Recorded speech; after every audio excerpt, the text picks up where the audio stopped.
وقال لهم نبیہم، اور ان سے کہا ان کے نبی نے، ان اللہ قد بعث لکم طالوت ملکا، تمہارے لیے اللہ تعالیٰ نے طالوت کو بادشاہ مقرر کیا ہے۔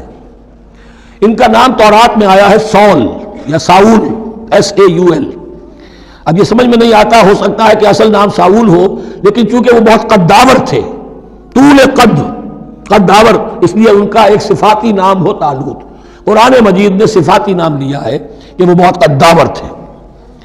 قالوا انا یکون له الملک علینا، اب انہوں نے کہا کیسے ہو سکتا ہے کہ اسے بادشاہت ملے ہمارے اوپر، ونحن احق بالملک منہ، ہمیں زیادہ حق حاصل ہے اس کے مقابلے میں کہ ہمیں بادشاہی دی جائے۔ ولم یؤت سعۃ من المال، وہ تو مفلس ہے، اسے تو اللہ نے کوئی زیادہ دولت دی نہیں ہے، کیونکہ ان کے معیار تو یہی تھے، جو دولت مند ہے وہی صاحب عزت ہے۔ قال ان اللہ اصطفاہ علیکم، اب نبی نے کہا اب جو چاہو کہو، اللہ نے اس کو چن لیا ہے تم پر، یہ فیصلہ اب ہو چکا، اللہ کا فیصلہ ہے، ڈیوائن ججمنٹ ہے، ڈیوائن ڈیسیجن ہے، کین ناٹ بی ریووکڈ۔ وزادہ بسطۃ فی العلم والجسم، اور اسے کشادگی عطا کی ہے علم اور جسم دونوں چیزوں میں، قداور ہے، طاقتور ہے، اور اسی طریقے سے علم اور فہم دیا ہے۔ تم دولت دیکھتے ہو، اللہ نے چنا ہے ان دو چیزوں کی بنا پر، جسمانی طاقت، جسمانی قوت، اس دور میں ظاہر بات ہے اس کی بہت ضرورت تھی، اور دوسرے یہ کہ اسے علم دیا ہے، فہم دیا ہے، سمجھ دی ہے، دانش دی ہے۔ واللہ یؤتی ملکہ من یشاء، اور اللہ تعالیٰ جس کو چاہتا ہے اپنی بادشاہت دے دیتا ہے۔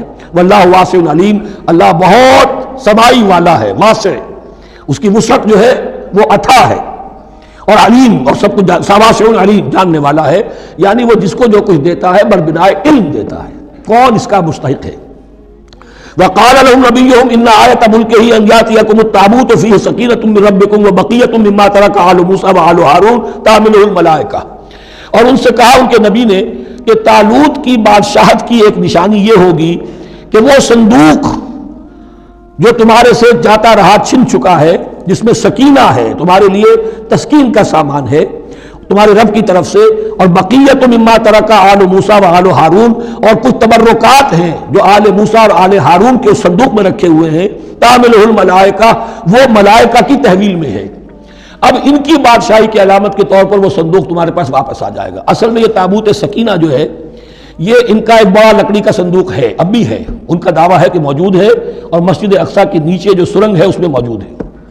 بعض ذرائع سے فوٹو لے کر بھی انہوں نے ڈاکومنٹری فلم بھی ابھی دکھا دی ہے کہ موجود ہے۔ نبوکدنضر نے جب گرایا تھا 586 قبل مسیح میں، جو حضرت سلیمان کا بنایا ہوا ہیکل تھا، اس کے تہخانے میں وہ رہتا تھا، اور وہیں پر جو ربائی تھے وہاں موجود تھے، ربانیین، تو جب گرایا گیا ہے اس کو ہیکل کو تو اسی میں وہ دب گئے ہیں، لیکن وہ چاروں طرف سے جو بھی تہخانہ تھا بند ہو گیا ہوگا، اور وہاں پر ان کی لاشیں بھی ہیں اور تابوت سکینہ بھی ہے۔ لیکن ہوا یہ تھا کہ جب ان کے پڑوسی ملکوں نے انہیں شکستیں دی تو وہ تابوت سکینہ بھی چھین کر لے گئے۔ اب اس میں گویا کہ ان کے لیے بہت بڑی بات تھی کہ ان کے لیے کم سے کم ایک دل کی روحانی تسکین کا سامان تھا۔ ہمارے پاس حضرت موسیٰ کے تبرکات ہیں، عصائے موسیٰ اس میں ہے، رکھا ہوا ہے، اب بھی ہے۔ اسی طریقے سے اس میں وہ جو جن تختیوں پر تورات لکھی ہوئی دی گئی تھی حضرت موسیٰ کو، وہ موجود ہے، ان کے کہنے کے مطابق اب بھی ہے۔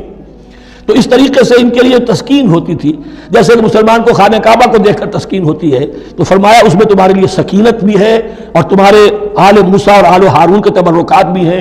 تحملہ الملائکہ، اس وقت ملائکہ کی تحویل میں ہوا یہ کہ جہاں وہ تابوت لے گئے ان کے دشمن، وہاں پلیگ آ گئی۔ انہوں نے سمجھا کوئی نحوست ہے اس کے اندر جس کی وجہ سے پلیگ آ گئی ہے، انہوں نے ایک چھکڑے کے اوپر اس کو رکھا اور بیلوں کو ہانک دیا، جاؤ جدھر جانا ہے۔ تو حضرت سموئیل نے ان سے کہا کہ طالوت کا اللہ کی طرف سے نامزد کیے جانا ایک علامت اس کی یہ ہوگی کہ وہ تمہاری تسکین کا سامان جو تم سے چھن گیا تھا، ان کے عہد عمارت میں یا ان کے عہد ملوکیت میں تمہیں واپس مل جائے گا، اور وہ فرشتوں کی تحویل میں ہے۔ تو ایک روز وہ چھکڑا جو ہے وہ لیے ہوئے وہ تابوت ان کے ہاں پہنچ گیا۔ ان فی ذلک لآیۃ لکم ان کنتم مؤمنین، یقیناً اس میں تمہارے لیے نشانی ہے اگر تم ماننے والے ہو۔ فلما فصل طالوت بالجنود، اب جب حضرت طالوت اپنے لشکروں کو لے کر چلے، ان میں سے جو لوگ تو انکار کر گئے رہ گئے، جو لوگ چلے ساتھ ان کو لے کر چلے۔ قال ان اللہ مبتلیکم بنہر، انہوں نے فرمایا اپنے لشکر والوں سے اللہ تعالیٰ تمہاری ایک آزمائش کرے گا ایک نہر سے، دریا سے، یہ جو ہے جارڈن ریور جارڈن، اس کو کراس کر کے پھر حملہ کرنا تھا۔ فمن شرب منہ فلیس منی، جو اس میں سے پیٹ بھر کر پانی پیے گا وہ مجھ میں سے نہیں ہے۔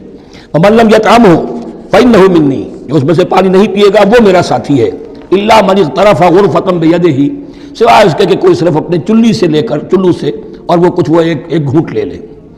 یہ اصل میں ہر کمانڈر کے لیے ضروری ہوتا ہے کہ کسی بھی بڑی جنگ سے پہلے اپنے ساتھیوں کا مورال دیکھے، ڈسپلن کی حالت دیکھے۔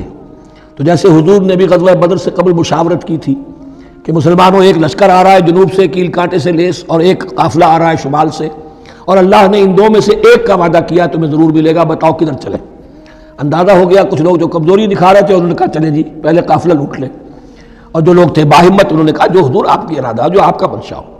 تو یہاں بھی انہوں نے اس سے ٹیسٹ کیا ہے کہ آیا وہ میرے حکم کی پابندی کرتے ہیں یا نہیں کرتے۔ فشربوا منہ، تو ان سب نے، بہتوں نے پیا اس میں سے خوب جی بھر کر، الا قلیلا منہم، سوائے ان میں سے بہت کم تعداد میں۔ فلما جاوزہ هو والذین آمنوا معہ، تو جب گزرے اس دریا کے پار، اترے وہ اور وہ لوگ جو ان کے ساتھ ساتھیہ اہل ایمان رہ گئے تھے، یعنی پہلی سکریننگ پہلے ہو چکی تھی جو قتال ہی کے منکر ہو گئے تھے، اور اس کے بعد دوسری ہو گئی ہے کہ جو اس چھلنی میں سے نہیں نکل سکے، وہ پانی پی کر بے سدھ ہو گئے۔ یہ ایسا ہی ہے جیسے غزوہ احد میں حضور صلی اللہ علیہ وسلم کے ساتھ 1000 آدمی مدینے سے نکلے تھے اور پھر عین وقت پر 300 آدمی ساتھ چھوڑ کر چلے گئے۔ تو جب انہوں نے دریا پار کر لیا، انہوں نے اور ان کے ساتھی اہل ایمان نے، قالوا لا طاقت لنا اليوم بجالوت وجنودہ، تو انہوں نے کہا کہ ہمارے اندر تو واقعتاً طاقت نہیں ہے کہ ہم جالوت کا اور اس کے لشکروں کا مقابلہ کر سکیں۔ یہ گولیت جس کو کہتے ہیں جالوت، یہ بڑا قوی ہیکل انسان تھا، اور اس کا جو زرہ بکتر تھا وہ اتنا پورا جسم ڈھکا ہوا کہ سوائے آنکھ کے سوراخ کے اور کچھ نہیں تھا اس میں، جو نظر ہی نہیں آتا تھا۔ تو اس نے مبارزت کی اور کوئی بھی مقابلے پر نہیں آ رہا تھا۔ قال الذين يظنون انهم ملاقو الله كم من فئة قليلة غلبت فئة كثيرة باذن الله، تو کہا ان لوگوں نے جو یقین رکھتے تھے کہ اللہ سے ملاقات کرنی ہے، کہ کئی مرتبہ ایسا ہوا ہے، کتنی مرتبہ ایسا ہوا ہے کہ چھوٹی جماعت غالب آ گئی ہے بڑی جماعت پر اللہ کے حکم سے، یعنی آگے بڑھو، ہمت کرو، اپنی جو ہے کم ہمتی کا ثبوت نہ دو، اللہ تعالیٰ کی نصرت سے، اللہ کی مدد سے تمہیں فتح حاصل ہو جائے گی۔ واللہ مع الصابرین، اللہ تو صابروں کے ساتھ ہے۔ وَلَمَّا بَرَزُوا لِجَالُوتَ وَجُنُودِهِ، تو جب وہ سامنے آئے جالوت اور اس کے لشکروں کے، برزا ظاہر ہو جانا، سامنے آمنے سامنے آ جانا، اب ادھر ان کا لشکر ہے طالوت علیہ السلام کا، اور ادھر وہ جالوت کا لشکر ہے۔ قالوا، اب انہوں نے دعا کی، ربنا افرغ علینا صبرا، اے اللہ ہم پر صبر اڈھیل دے۔ یہ افرغ کا لفظ ہوتا ہے کسی برتن سے پانی اس طرح گرا دینا کسی کے اوپر کہ وہ برتن خالی ہو جائے، گھڑوں پانی ڈال دینا یا کچھ اور برتن میں سے، افرغ علینا صبرا، ہم پر صبر اڈھیل دے، صبر کی بارش فرما دے۔ ربنا افرغ علینا صبرا وثبت اقدامنا، اور ہمارے قدموں کو جما دے، وانصرنا علی القوم الکافرین، اور ہماری مدد فرما ان کافروں کے مقابلے میں۔ یہی دعا گویا کہ تلقین کی جا رہی ہے اہل ایمان کو کہ جب بدر کے موقع پر تمہارا مقابلہ ہوگا تو تمہیں یہ دعا کرنی چاہیے۔ فہزموہم باذن اللہ، تو انہوں نے بھگا دیا ان کو اللہ کے حکم سے، اللہ کے اذن سے، اللہ کی مشیت سے۔ وقتل داؤد جالوتا، اور قتل کیا جالوت کو داؤد نے۔ یہ داؤد جو ہے تورات سے معلوم ہوتا ہے گڈریے تھے، جنگلوں میں رہتے تھے اپنی بھیڑیں بکریاں لے کر، اور ان کے پاس ایک گوپیا ہوتا تھا، اس گوپیے کے اندر پتھر رکھ کر اس کو گھما کر وہ مارتے تھے، لیکن نشانہ اتنا صحیح تھا کہ اس سے وہ کہتے تھے کہ میں شیروں کے جبڑے توڑ دیتا ہوں۔ جب کبھی شیر آتے ہیں میرے بھیڑوں بکریوں کے گلوں پر حملے کے لیے، تو جب وہ آ گئے اتفاق سے، جب لشکر آمنے سامنے تھے، ادھر جالوت للکار رہا ہے کوئی میرے مقابلے میں، ادھر سب کے سب سہمے کھڑے ہیں، کوئی آگے نہیں نکل رہا، تو حضرت طالوت آئے، یہ حضرت داؤد آ گئے اتفاقاً، کہا معلوم ہوا کیا سچویشن ہے، یہ ہے کہ اچھا ٹھیک ہے، میں اس غیر مختون کا میں معاملہ کرتا ہوں، اس لیے کہ یہ ان کے یہاں سب سے بڑی گالی تھی۔